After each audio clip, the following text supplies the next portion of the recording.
اور سراقہ کے ہاتھوں میں وہ سونے کے کنگن پہنائے۔ سراقہ جاروقدار رونے لگے، کہنے لگے واقعی میرا نبی سچا، میرے نبی نے کہا تھا کہ میں ایک دن آئے گا کہ میں قیصر و کسریٰ میں سونے کے کنگن کسریٰ کے پہنوں گا۔ اللہ نے وہ پورا کر دیا میرے نبی کے فرمان۔ عزیزان گرامی، یہ ایمانی قوت، یہ ایمانی طاقت کہاں سے ان کو ملی؟ اللہ کے حبیب حضرت محمد رسول اللہ صلی اللہ علیہ وسلم کی باتوں سے ملی۔ یہ آج ہمیں کیوں نہیں ملتی؟ ہمیں کیوں نہیں اپنے نبی پر یقین آتا؟ ہم کیوں نہیں اپنے نبی کے باتوں کے اوپر سچا یقین رکھتے؟ کیوں؟ اس کی وجہ سے ہمارا ایمان کمزور ہے۔ ہم جوتے کھا رہے ہیں، چپل کھا رہے ہیں، گالیاں کھا رہے ہیں، ہم اپنے ملک میں دربدر ہو رہے ہیں، ہم اپنے ملک میں کتے بلی سور خنزیر کھانے والے، گائے موت کیا کہتے ہیں پیشاب اور گوبر کھانے والے آج ہمارے اوپر بھونک رہے ہیں، آج ہم کو برا بھلا کہہ رہے ہیں، ان کی یہ مجال ہے۔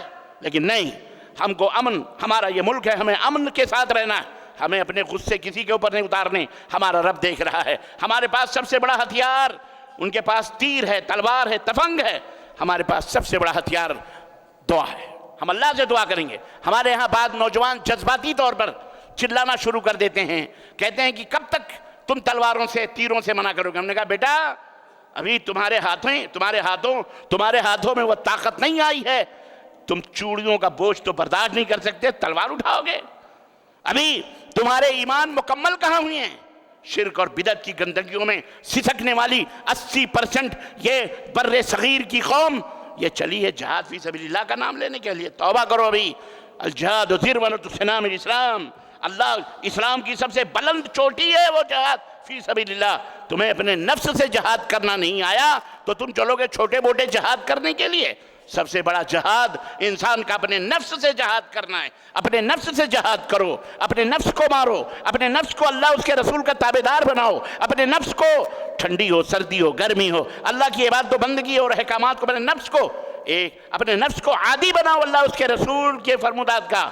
ایک گٹکا تو چھوٹ نہیں رہا، ایک سگریٹ تو چھوٹ نہیں رہا تم سے، پان اور بیڑی، کینسر کی بیماریاں، ڈرگس، ہیروین آج چھوٹ نہیں رہے، بے پردگی، بے حیائی، فضول خرچی چھوٹ نہیں رہی ہے۔ اور چلے ہو تم بات کرنے قیصر و کسریٰ کی، تاجور کی اور آسمان زمین کی۔ آج بھی ہو جو ابراہیم سا ایماں پیدا، آگ کر سکتی ہے انداز گلستاں پیدا۔ وہ ابراہیم کا واقعہ سورہ بقرہ کے اندر اسی لیے ذکر ہوا ہے تاکہ ابراہیم نے جس طرح نمرود کی آنکھوں میں آنکھیں ڈال کر کے گفتگو کی تھی کہ میرا رب ہوا ہے فَإِنَّ اللَّهَ، میرا رب ہوا ہے یحیی و یمیت، جو مارتا اور جلاتا ہے۔ تو اگر خدا ہے، اے حکمرانوں تم سے بھی یہی سوال ہے، تم اپنے سارے خداؤں کو 33 کروڑ بلا کے بٹھا لو، جتنے بھی 33 35 36 کروڑ ہیں سب کو بلا لو اور کہہ دو کس کو مارتے اور جلاتے؟ وہ تو خود مر گئے، ہم تو جانتے ہیں، آپس میں کٹ مر گئے، ایک دوسرے کو قتل خون کر کے مر پڑ گئے۔ آج وہ چلے ہیں ہم سے باتیں کرنے کے لیے۔ حضرت ابراہیم نے یہی کہا تھا، کیا میرا رب وہ ہے جو مارتا اور جلاتا ہے؟ پھر وہ اس نے ایک قیدی بلائے، جس کو چھوڑنے کا حکم تھا اس کو قتل کر دیا، جس کو قتل کا حکم تھا اس کو چھوڑ دیا، کہا دیکھو میں بھی مارتا اور جلاتا ہوں، میں بھی موت و زندگی کا مالک ہوں۔ حضرت ابراہیم علیہ السلام کے ہونٹوں پہ مسکراہٹ کھیل گئی، اور سوچا ہوگا کتنا بڑا احمق آدمی، بیوقوف آدمی تھے، موت اور زندگی، مرنے اور جینے کا پتہ نہیں، سلیقہ نہیں۔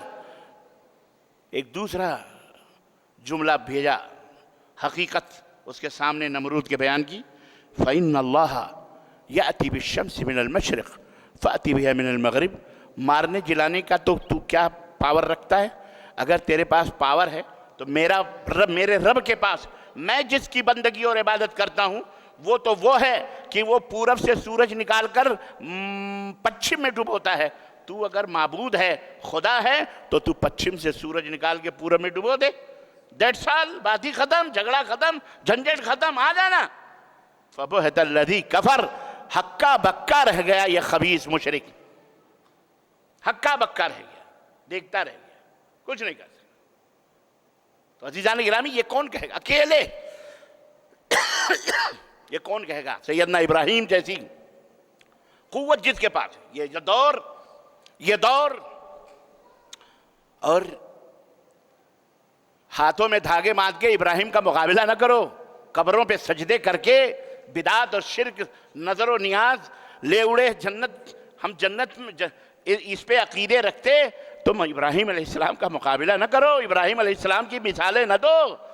کہاں راجہ بھوج، کہاں گنگوا تیلی، کہاں اللہ کے نبی حضرت ابراہیم علیہ السلام، توحید کے خوگر، توحید کے پیمبر، امام التوحید، جن کا ذکر قرآن میں بار بار اللہ نے کیا. اور یہی نہیں، وہ رتبہ، وہ مقام بخشا کہ اپنے نبی اور اپنے نبی کے چاہنے والے جتنے بھی ایمان لانے والے مومنین ہیں ان کو یہ حکم ہوا واتبع سبیلا اتبع ملت ابراہیم حنیفا. اے میرے حبیب، ملت ابراہیم، ابراہیم کا جو دین ہے اس کی پیروی آپ کو بھی کرنی ہے.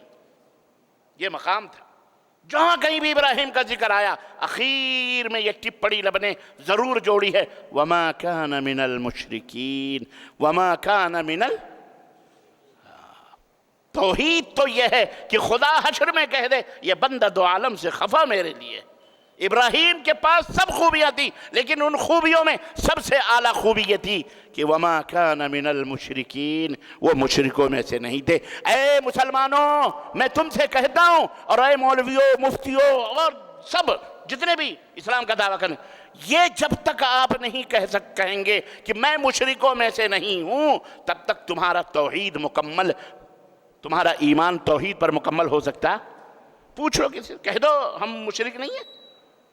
آؤ، آئینہ ہمارے پاس موجود ہے، دیکھو،